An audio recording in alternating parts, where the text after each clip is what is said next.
In Polynesia, the culture of black lip pearl oyster started barely 60 years ago, a very recent trade that Maeva learned already when she was a child. The young woman is working at her family's pearl farm, started 30 years ago by her parents. I studied in Australia, and then they needed me here. So I took the opportunity and came back. I actually always feel like coming back here. It's a beautiful scenery, and we have a beautiful trade.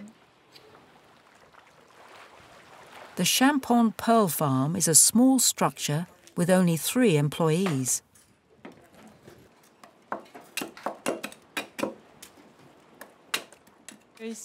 This here is Titari, who's in charge of preparing the oysters before the graft.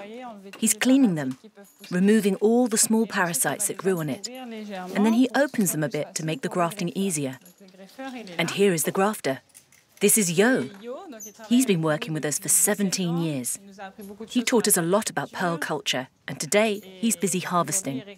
It means that he's extracting the pearls that we grafted a year and a half ago. And if they look good, he will regraft them, which means trying to make another pearl with the same oyster. Initially, this happened by accident. A grain of sand would go inside an oyster, and in order to defend itself, the oyster covers it with mother of pearl, and that's how pearls are born. Since mankind discovered this process, it copied it to create grafts. The technique was developed in Japan in the beginning of the 20th century. It consists of introducing a nuclei, meaning a small white ball made of shells, inside the oyster instead of the grain of sand. Then we add a graft. So the graft is a part of the mantle. Here, its job is to produce mother of pearl. So we take cells from the mantle and we want them to produce mother of pearl around the ball that we put inside the oyster. The grafter works with the oyster only slightly open. It doesn't get more open than that, about 1 finger. That's because opening more means risking to tear the muscle right there and thus killing the shellfish. 1.5 years later, the mother of pearl layer that surrounds the nuclei will perhaps become a pearl if the graft worked. On average, only 1 oyster out of 3 will produce a pearl. Behind is Manana. She's in charge of gathering the oysters that have to be regrafted. She inserts them inside these nets with a very thin mesh. And if the nuclei we put inside the oyster is rejected, it'll be kept inside the net. After 1.5 months, we'll know if the oyster will produce a pearl or not. Before getting a pearl from an oyster takes about 5 years. Pearl culture demands a lot of patience. So my brother handles the production. He takes care of the planning and the stock of oysters we have in our farm. Maeva works in the farm along with her brother Emmerich and their mother.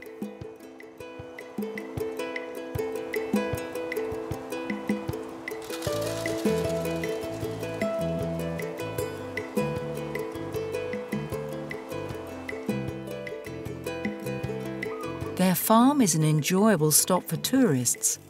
Paola, Emmerich's fiancée, leads the visits. We have buoys in the water that hold the beds. Then every 3 or 4 months, we bring our oysters on these lines so they get cleaned by small fishes. It takes maximum 4 days for the fishes to clean them. Before that, we used high-pressure water.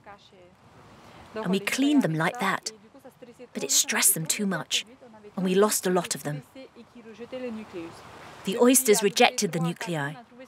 But for the last 3 to 4 years, we found this new cleaning system, and it works really well. Amidst this small, 20 hectares wide farm, the family found balance away from the hustle of the capital. Yet it is in Papeete that the biggest amounts of pearls are found.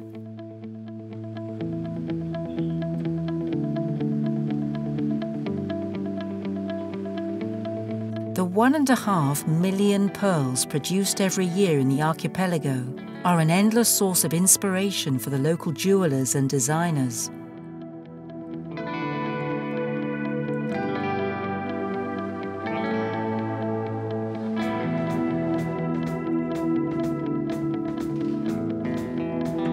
In Frédéric Messier's high-end jewellery store, the pearl is displayed next to gold and precious stones.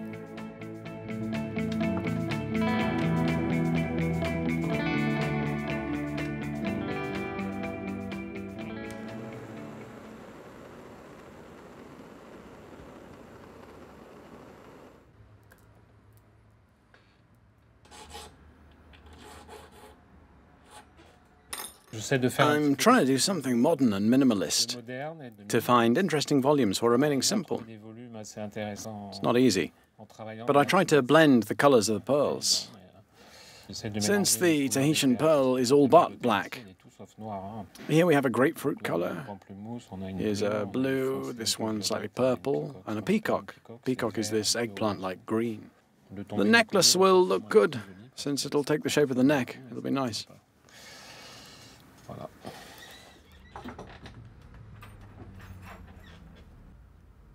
When I arrived in Polynesia in 1983, I discovered the whole magic world of the pearls. And it became a true passion for me, a passion that's still there after all these years. It's magic in a sense. I can't live without it, and I don't get tired of it. I'm just dazzled every day.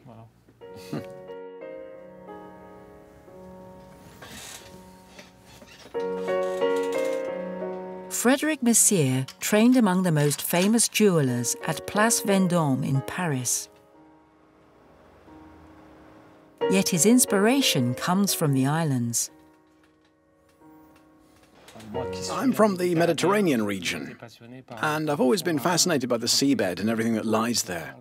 Pearls come from the sea. We shouldn't forget that. They're created by the sea, and are like a present. I like this idea, the feeling when we know that this is something 100% natural, and we don't have the means to decide in advance of the quality of the colour it'll have. The pearl is a symbol of purity, of wisdom and faith. It's used to be a privilege of the royalty, and it remains a luxury item that pleases stylists such as Reariata. She's always been fascinated by the pearl, and her creation of a pearl-made cardigan gave this ex-French teacher turned jeweller the opportunity to join the very exclusive world of fashion.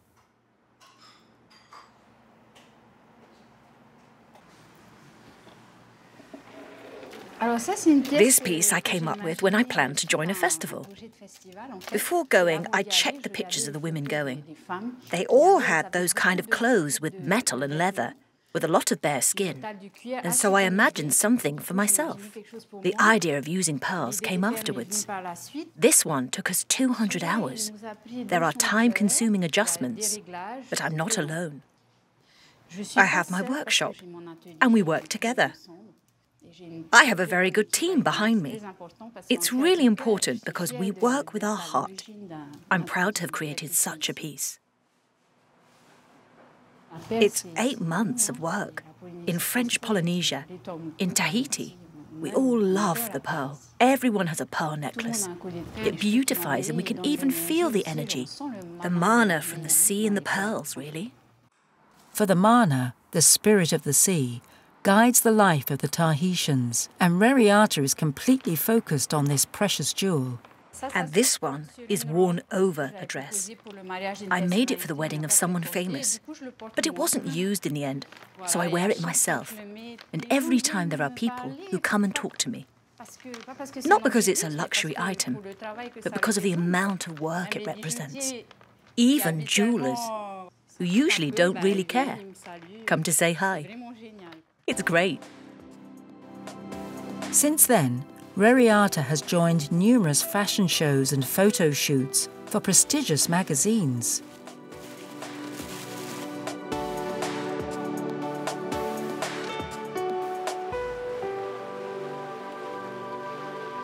and today she has an appointment on the southern end of Tahiti.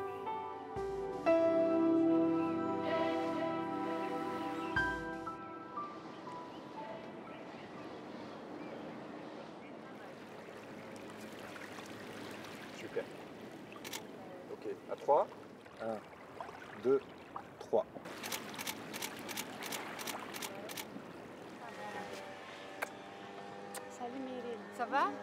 This is for the in-flight magazine of the local flight company. They put forward the beauties of Tahiti and wrote an article about jewellery. And so they got in touch with me. I'm really happy because this necklace is very popular, so it's good advertising. I'm really honoured to share this piece of jewellery.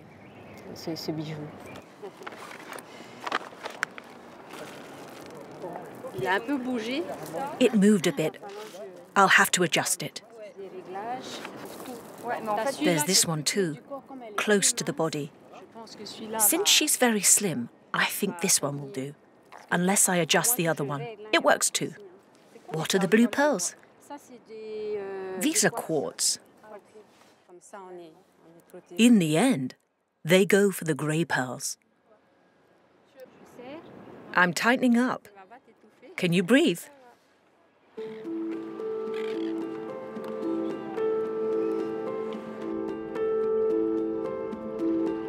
The models are so beautiful.